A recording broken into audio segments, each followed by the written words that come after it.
Hello दोस्तों, आपका हमारे यूट्यूब चैनल में आपका स्वागत है। आज हम पढ़ेंगे परसेंटेज का अगला टाइप और अगले टाइप में हम लोग पढ़ेंगे आय पर आधारित प्रश्न। आय पर आधारित प्रश्न पढ़ने से पहले दोस्तों हमको ये सब फ्रैक्शन आना चाहिए। इनको कैसे यूज करना है, अगर ये सब आ गए तो समझ लो कि मैथ तुमको आना तय है। अगर ये सब आपको यूज करना आ गए तो समझ लीजिए कि परसेंटेज, लाभ हानि, एसआई, सीआई सब चैप्टर इसी से लगेंगे। इन सब फ्रैक्शनों को यूज करना अगर आप सीख गए तो समझ लीजिए कि सब चीज़ आपको आने लगा। तो चलिए हम लोग देखते हैं इनको कैसे यूज करना है। देखिए ये सब फ्रैक्शन आप लोग लिख लीजिए और इनको आप जैसे हम बता रहे हैं वैसे आपको अध्ययन करके यूज करना भी सीखना है। जैसे मान लीजिए कि हमको दिया है 1/3 बराबर 33 सही 1/3%। अब इसको हम लोग जैसे इसको बोल दें कि इसका 3 का 33 सही 1/3% निकालिए तो कितना आएगा। ये जो ऊपर संख्या लिखी रहती है यही आता है। जैसे हम लोग अगर 3 का 3 गुणे 33 सही 1/3% निकालेंगे तो 33 तिरको 99, 99 100, 100/3। तो यहाँ पर हम लोग लिखेंगे 100/3। और ये जो परसेंटेज लगा है इसका भी तो लिखेंगे इंटू 100। जब कोई चीज़ परसेंटेज में बदली जाती है तो 100 लगता है, वही है परसेंटेज में हमको बनाना है। तो 100 से 100 ये कैंसिल हो गए, 3 से 3 ये कैंसिल हो गए, तो जब ऊपर नीचे सब कट रहा है तो एक आ जाएगा। तो ये देखिए ऊपर इसका आया है कि नहीं। समझने का तरीका यही है, आप ऐसे ही समझिए। अब जैसे बोल दे कि आप 1/4 का 25% क्या होगा। तो ये जो ऊपर संख्या लिखी रहती यही इसका 25% है 4 का। अब जैसे अगर आपको हम करके भी दिखा दे रहे हैं, जैसे मान लीजिए कि आपको 1/4 का निकालना है, यानी 4 का निकालना है तो 4 इंटू 25% है तो 25 लिखेंगे। इसका 25% निकालना है, बटे में 100 लिखेंगे, क्योंकि किसी का भी परसेंटेज निकाला जाता है तो 100 से भाग दिया जाता है। तो 25 चौको 100 और 4 से 4 ये कैंसिल हो गए तो कितना आया हमारा 1। यही लिखा है। यानी कि अगर 25% वृद्धि बोले या फिर 25% कमी बोले, अगर वृद्धि कहता है तो हमको ये इसमें जोड़ देना है नीचे वाला, यानी 5 हो जाएगा। अगर 25% की इसमें हम लोग वृद्धि कर दें 4 में तो 5 हो जाएगा। अगर इसी में बोल दे कि आप इतने परसेंट की कमी की गई तो इसको आप मूलधन से घटा देंगे। जब आप घटा देंगे तो इसका आ जाएगा 3। अब जैसे मान लीजिए कि आपको दे दे, कोई भी आप ले लीजिए फ्रैक्शन, जैसे मान लीजिए कि आपको दे दिया जाए कि 1/6 1/6 1/6 का आप 16 सही 2/3% निकालिए। तो आप कैसे निकालेंगे, ये जो ऊपर वाला होता है यही इसका इतना परसेंट होता है। अगर कह दिया जाए कि इतना परसेंट क्या होगा तो आपको इसी तरह निकालना है।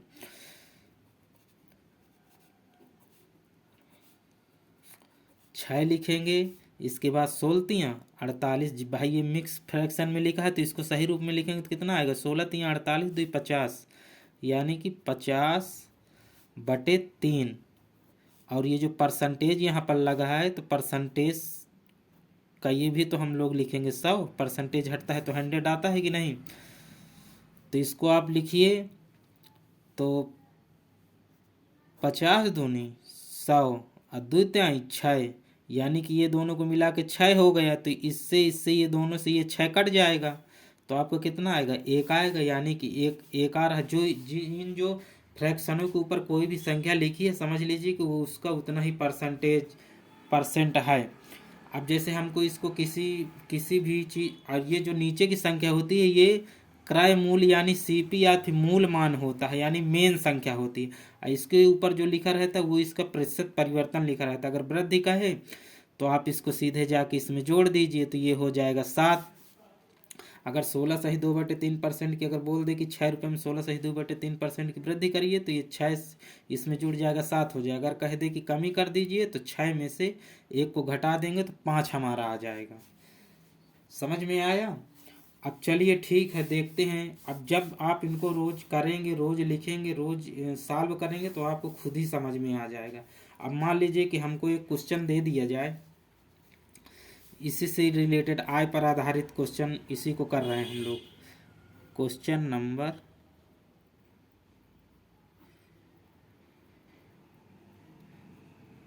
1,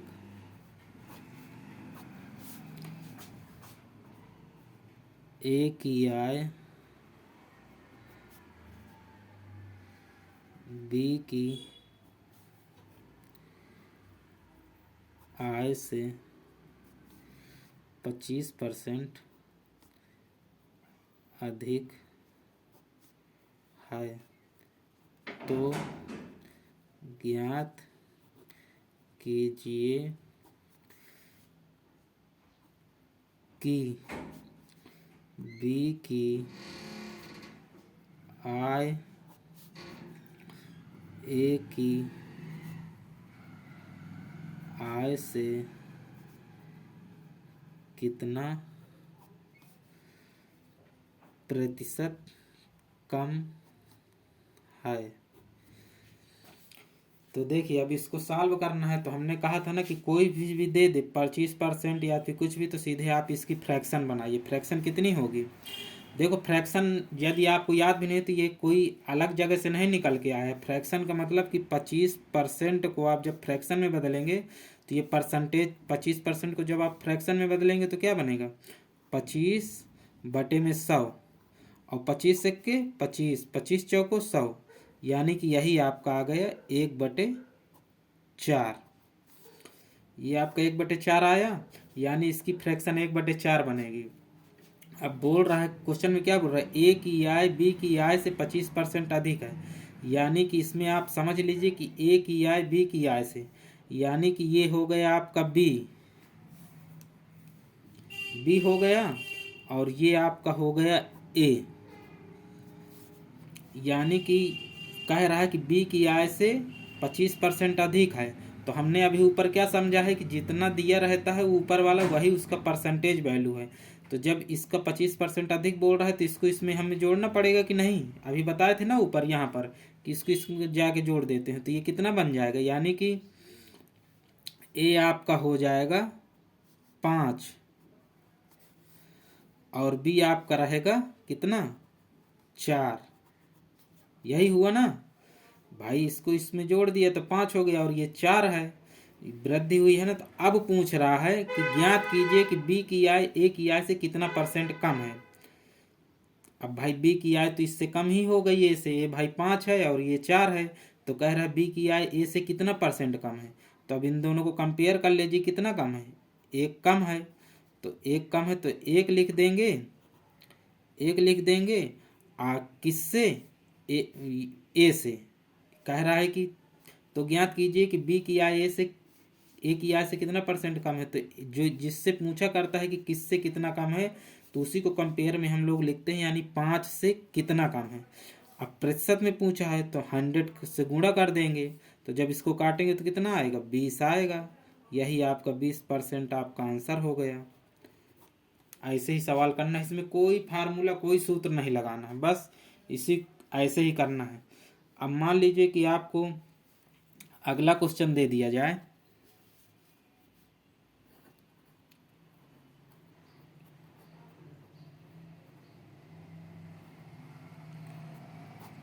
क्वेश्चन नंबर 2।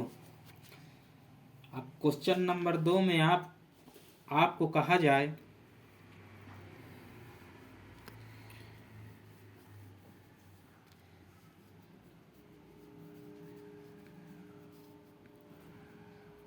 ए की आय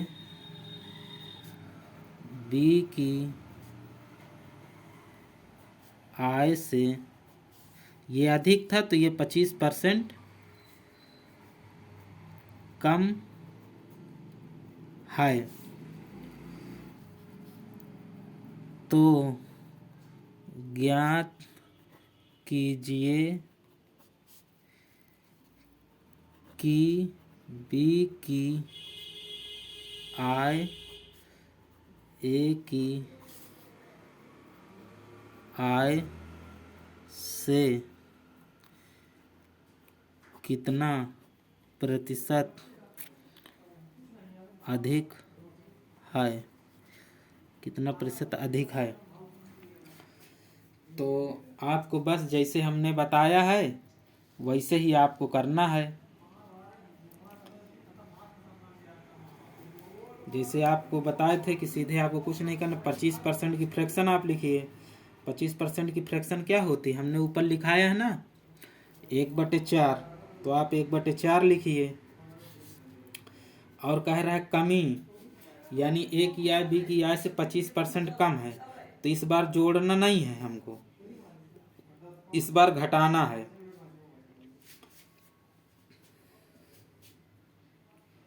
अब इसमें पहले तो ये डिफाइन कर लीजिए कि कौन है ए कौन है बी। कह रहा है ए की आय बी की आय से 25% कम है, तो यानी कि बी की आय से, ए की आय बी की आय से 25% कम है, तो ये आपका हो गया बी और ये हो गया आपका ए। भाई ए की कम बोल रहा है, ए की आय बी की आय से 25% कम है, तो जब हम कमी या वृद्धि, कम बोले या फिर कमी बोले, कुछ भी करे तो इसको सीधे माइनस कर देना, यानी कि इसमें से इसको इतना घटा देना। तो यानी कि जब घटाएंगे तो हमारा कितना आएगा, हमारा आ जाएगा 3 और ए बी आपका 4 है, बी 4 है और ए 3 हो गया। भाई इससे इतना कम कर दोगे, इतना परसेंट वृद्धि होती तो इसमें जुड़ जाता, अब इसमें इतना कम कर दिया तो 3 आ गया। जब 3 आ गए तो पूछ रहा है कि कम है, तो ज्ञात कीजिए कि बी की आय ए की आय से कितना परसेंट अधिक है। बी की आय ए की आय से कितना परसेंट अधिक है। देखो बी हमारा ये था और ये ए था, तो बी की आय ए से कितना परसेंट अधिक है, बी की आय ए की आय से कितना परसेंट अधिक है, ये कितना है 1, यानी 1 अधिक है, तो 1 लिख दिया। किससे, 3 से, ए की आय से, तो ए की आय लिख देंगे 3। अब कह रहा परसेंटेज बताइए, तो आपको 100 कर देना है। जब आप 100 करेंगे तो 1/3 कितना होता है, हमने ऊपर यहाँ पर लिखाया है ना कि 1/3 33 सही 1/3%। अब तुमको निकालने की भी जरूरत नहीं, आपको आता रहेगा तो डायरेक्ट आप लिख भी सकते हैं, या फिर अपना ऐसे निकाल भी लीजिए। 3 त्रिकाई 9, फिर ये 1 इसमें आ जाएगा तो 10 बन जाएगा, फिर 3 त्रिकाई 9 बचेगा 1, तो 1/3%, यही आपका आंसर हो जाएगा।